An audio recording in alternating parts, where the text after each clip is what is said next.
Hello বন্ধুরা, Soumen academy চ্যানেলে তোমাদের সবাইকে স্বাগত। আজকের ভিডিওতে আমি দেখাবো একটা খুব গুরুত্বপূর্ণ অঙ্ক, অর্থাৎ আজকে জ্যামিতির অঙ্ক তোমাদের শেখাবো। যে অঙ্কটা ওয়েস্ট বেঙ্গল পুলিশ অফ কনস্টেবলের প্রিলিমিনারি এক্সামে 2021 সালে এসেছিল, এবং যে অঙ্কটি খুব সহজ অঙ্ক, কিন্তু অনেকেরই জ্যামিতি বুঝতে অসুবিধা হয় বলে তারা করতে পারে না। কিন্তু এটা যদি ঠিকমতো শেখা যায় তো একে খুব সহজেই পারা যাবে। আশা করি আজকের ভিডিওটা পুরো সম্পূর্ণ দেখো, তাহলে অনেকটা কিন্তু তোমাদের এই ধরনের অঙ্কের ক্ষেত্রে ক্লিয়ার হয়ে যাবে। এবং যদি তোমাদের জ্যামিতি একেবারে গোড়ার থেকে শেখার ইচ্ছা থাকে, অবশ্যই তোমরা কমেন্ট বক্সের মাধ্যমে জানাও। আমি এই জিনিসগুলোকে আস্তে আস্তে তোমাদের শিখিয়ে দেবো। অবশ্যই বলবো তোমরা চ্যানেলটিকে সাবস্ক্রাইব করে রাখো এবং প্রচুর পরিমাণে শেয়ার করে দাও।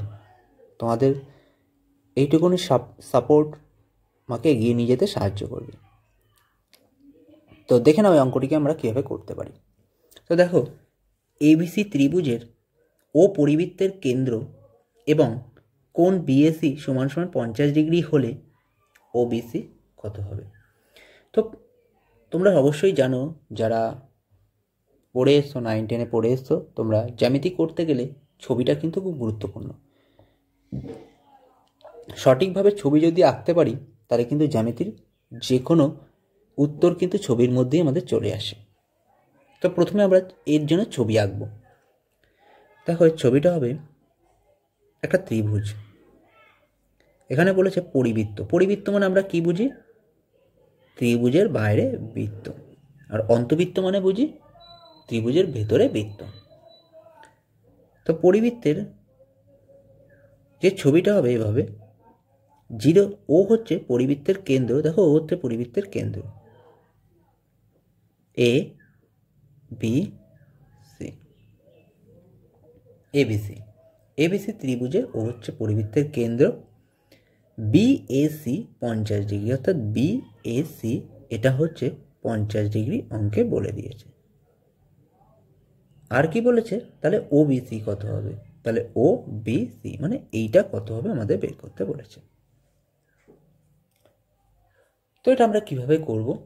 কিছু কনসেপ্ট তোমাদের একটুখানি এখান থেকে জেনে রাখতে হবে, যাতে সহজেই তোমরা জিনিসটাকে করতে পারবে। দেখো, কনসেপ্টটা হচ্ছে এটা একটা বড় ত্রিভুজ, এর মধ্যেখানে এটা আর একটা ত্রিভুজ।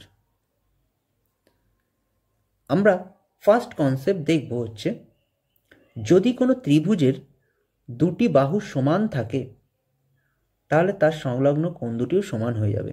অর্থাৎ ধরে নাও এই একটা ত্রিভুজ, এই বাহুটা যদি সমান হয় তাহলে এর সংলগ্ন কোণ দুটিও সমান হয়ে যাবে। অর্থাৎ এই কোণটা আর এই কোণটা সমান হয়ে যাবে, অর্থাৎ সমান মান থাকবে।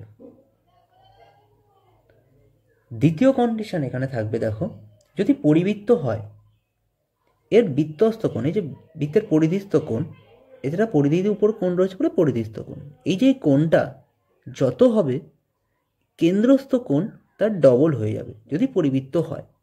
তার মানে এটা পরিবৃত্ত, এই কোণটা যত হবে তার ডবল হবে এই কোণটা পরিবৃত্তের সময়। এটা কিন্তু খেয়াল রাখতে হবে, এটা কিন্তু পরিবৃত্তের সময়, অন্তর্বৃত্তের সময় হবে না। পরিবৃত্তের সময় এটাকে ডবল হয়ে যাবে। তাহলে এ কোণ যদি 50 ডিগ্রি হয়, তাহলে ওই যে মাঝখানে যে কোণটা আছে ও কোণ, এটা নিশ্চয় হয়ে যাবে 50 × 2 = 100 ডিগ্রি। আমরা এই কন্ডিশনটা শিখলাম যে এই কোণটা যা হবে তার ডবল হয়ে যাবে এটা, যেহেতু এটা পরিবৃত্ত।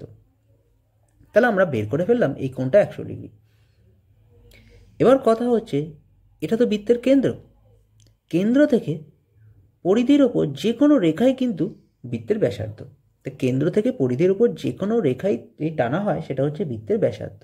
তাহলে এটা হচ্ছে যেমন বৃত্তের ব্যাসার্ধ, এই কেন্দ্র থেকে এটাও কিন্তু বৃত্তের ব্যাসার্ধ। তাহলে দুটো বৃত্তের ব্যাসার্ধ মানে দুটোই তো সমান, তাহলে একই বৃত্ত তো একই ব্যাসার্ধ, আলাদা তো হবে না কখনো। তাহলে দুটো বৃত্তের ব্যাসার্ধই সমান। তো কিছুক্ষণ আগে একটা কন্ডিশন আমরা দেখলাম যে দুটো বাহু যদি সমান থাকে তার সংলগ্ন কোণও সমান হয়ে যাবে। অর্থাৎ এই বাহুটার এই বাহুটা যদি সমান হয়ে যাচ্ছে আমাদের, আমরা বুঝে নিলাম যে এটা দুটোই তো ব্যাসার্ধ, তাহলে দুটোই সমান, তাহলে নিশ্চয়ই এই কোণটার এই কোণটা সর্বদা সমান হয়ে যাবে। তাহলে এই কোণটা যদি সমান হয়, তাহলে আমরা কি জানি, একটা ত্রিভুজের 3টে কোণের সমষ্টি কত ডিগ্রি হয়? 180 ডিগ্রি। অর্থাৎ এই ভেতরে এটা তো একটা ত্রিভুজ, তাহলে এর যে 3টে কোণ, এই 3টে কোণের সমষ্টি কত ডিগ্রি? 180 ডিগ্রি। তাই 180 ডিগ্রির মধ্যে একটা কোণ তো 100 ডিগ্রি আমরা পেয়ে গেছি, তাহলে বাকি দুটো কোণ কত ডিগ্রি থাকবে? 80 ডিগ্রি থাকবে। অর্থাৎ এই কোণটার সমষ্টি হচ্ছে 80 ডিগ্রি। অর্থাৎ বলতে পারি বি কোণ প্লাস সি কোণ সমান সমান 80 ডিগ্রি। আবার বি কোণ সমান সমান সি কোণ, কারণ এটাতে সমান হবে, কারণ বাহু সমান।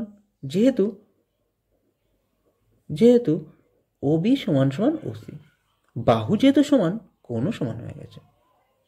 তাহলে যদি সমান হয় তাহলে এটাকে হাফ করে দিলে আমাদের নিশ্চয়ই দুটো কোণ বেরিয়ে চলে আসবে। অর্থাৎ 80কে যদি হাফ করি থাকে কত? 40 ডিগ্রি। তাহলে বি কোণ থাকবে 40 ডিগ্রি আর সি কোণও থাকবে 40 ডিগ্রি। খুব সহজে আমরা উত্তরটা বের করে ফেললাম। অর্থাৎ আমাদের যে সঠিক উত্তর হবে অপশন সি হচ্ছে উত্তর। তো আশা করি তোমরা জিনিসটাকে বুঝতে পেরেছো, এবং যদি অসুবিধা হয় তোমরা আবার একবার ভিডিওটাকে দেখে নিও, জিনিসটাকে তোমাদের ক্লিয়ার হয়ে যাবে। আমরা যে কন্ডিশনগুলো বললাম এখান থেকে, তো একটা ভিডিওর মাধ্যমে তোমাদের তো পুরোপুরি শেখানো সম্ভব নয়, তো এক পরিবৃত্ত হলে কি কি হতে পারে সেই জিনিসগুলোকে তোমাদের দেখিয়ে দিলাম। তো এরকমই বিভিন্ন ধরনের অঙ্ক শিখতে হলে তোমরা অবশ্যই চ্যানেলটিকে সাবস্ক্রাইব করে রাখো। তো বেসিক থেকে তোমাদের শিখতে হলে অবশ্যই তোমরা আমাকে কমেন্ট করো, আমি চেষ্টা করবো সেগুলোকে করিয়ে দেওয়ার। তো এরকমই এক্সামের বিভিন্ন অঙ্কগুলো দেখতে হলে অবশ্যই পরবর্তী ভিডিওর দিকে নজর রেখো, তোমরা এই জিনিসগুলোকে পেয়ে যাবে। আজ এই পর্যন্তই, দেখাবে পরের ভিডিওতে আরও নতুন কোনো অঙ্কের সাথে। থ্যাংক ইউ বন্ধুরা ভিডিওটিকে সম্পূর্ণ দেখার জন্য।